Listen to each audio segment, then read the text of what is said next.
আসসালামু আলাইকুম বন্ধুরা, কেমন আছো? আশা করি তোমরা অনেক অনেক ভালো আছো।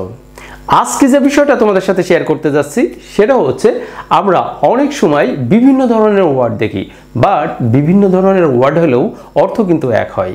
যাই বন্ধুরা, আজকে আমরা এমন কিছু ওয়ার্ড শিখব যে ওয়ার্ডগুলোর অর্থ কিন্তু একটাই, অনেকগুলো ওয়ার্ড কিন্তু অর্থ হবে একটাই। যাক বন্ধুরা, দেরি না করে চলো আমরা চলে যাই। আজকে আমরা এই ওয়ার্ডগুলো শিখব।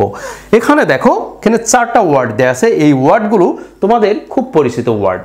তোমরা অনেকেই বলতেছো যে না, এই ওয়ার্ডগুলো তো আমরা জানি। সো জানলেও কিন্তু অনেক সময় আমরা ভুল করে থাকি। তাহলে বন্ধুরা, এখানে দেখো, এটা হচ্ছে প্রথমে যেটা আছে সেটা হচ্ছে বিলিভ। বিলিভ বিলিভ আরেকটা আছে, এটা যখন আমরা ভার্ব হিসাবে ব্যবহার করি তখন কিন্তু এটা কি হয়, বিলিভ হয়ে যায়। কি, BLIEV, বিলিভ মানে বিশ্বাস করা, বিশ্বাস করা। তাহলে বন্ধুরা, এখানে কিন্তু আমরা লিখলাম বিলিভ। এই বিলিভ মানে কি বলতো? বিলিভ মানে বিশ্বাস। বিলিভ মানে বিশ্বাস। তাহলে বিলিভ মানে কি? বিশ্বাস। বিলিভ মানে বিশ্বাস। নেক্সট যেটা আছে সেটা হচ্ছে ট্রাস্ট।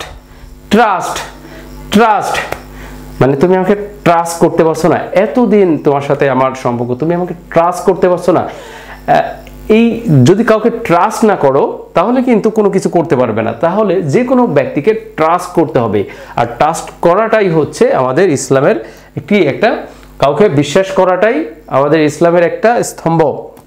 তাহলে বিশ্বাস করতে হবে। বিশ্বাস যদি না থাকে তাহলে আমরা কখনোই কি হতে পারবো না, ইমানদার বা কোনো মুসলিম হতে পারবো না। যাই হোক বন্ধুরা, বিশ্বাসটাই মেন জিনিস। তাহলে ট্রাস্ট। ট্রাস্ট মানে কি? ট্রাস্ট মানে বিশ্বাস। বিশ্বাস, শুধু বিলিভ মানে বিশ্বাস না, ট্রাস্ট মানেও বিশ্বাস। তো তাহলে এখানে দেখো যে আমি তোমাকে বিশ্বাস করি না, আই ডোন্ট বিলিভ ইউ, সেইখানে ব্যবহার করতে পারো বিলিভটা, যে আই ডোন্ট বিলিভ ইউ, আমি তোমাকে বিশ্বাস করি না। আবার ট্রাস্ট দেখো, তুমি ডোন্ট ব্রেক মাই ট্রাস্ট, মানে আমার বিশ্বাস তুমি ভেঙো না। সেই ক্ষেত্রে কিন্তু নাউন হিসাবে এখানে ব্যবহার করা হচ্ছে ডোন্ট ব্রেক মাই ট্রাস্ট, বা আই ট্রাস্ট ইউ, আমি তোমাকে বিশ্বাস করি। That's why you are, sorry এটা বলবো না। যাই হোক, এখানে দেখো ট্রাস্ট মানে কি? বিশ্বাস। নেক্সট যেটা আছে ফেইথ। ফেইথ এর অর্থ হচ্ছে বিশ্বাস। তাহলে দেখো, ফেইথ এর অর্থ আবার বিশ্বাস। ফেইথ এর অর্থ আসলো বিশ্বাস। তাহলে নেক্সট যেটা আছে সেটা হচ্ছে দেখো কনফিডেন্স। কনফিডেন্সের অর্থ কি? দেখো, কনফিডেন্সের অর্থ হচ্ছে, এটার অর্থও কিন্তু বিশ্বাস। তাহলে কনফিডেন্সের অর্থ হচ্ছে বিশ্বাস। তাহলে দেখো, কনফিডেন্ট এর অর্থ হচ্ছে, এটার অর্থ হচ্ছে বিশ্বাস। তাহলে এখানে দেখো, আমরা 4টা যে ওয়ার্ড আছে, এই 4টা ওয়ার্ডেরই অর্থ হলো কি? দেখো, বিশ্বাস। আর এখানে হচ্ছে লাস্টেরটা বিশ্বাস করা। বিলিভ মানে বিশ্বাস করা। তাহলে বন্ধুরা দেখো, এরকম ওয়ার্ডগুলো কনফিডেন্স, কারোর ভিতরে যে বিশ্বাস, আত্মবিশ্বাস যেটা বলে কনফিডেন্স, যে তোমার ভিতরে এই কনফিডেন্সটা থাকতে হবে, তাহলে তুমি এটা করতে পারবে।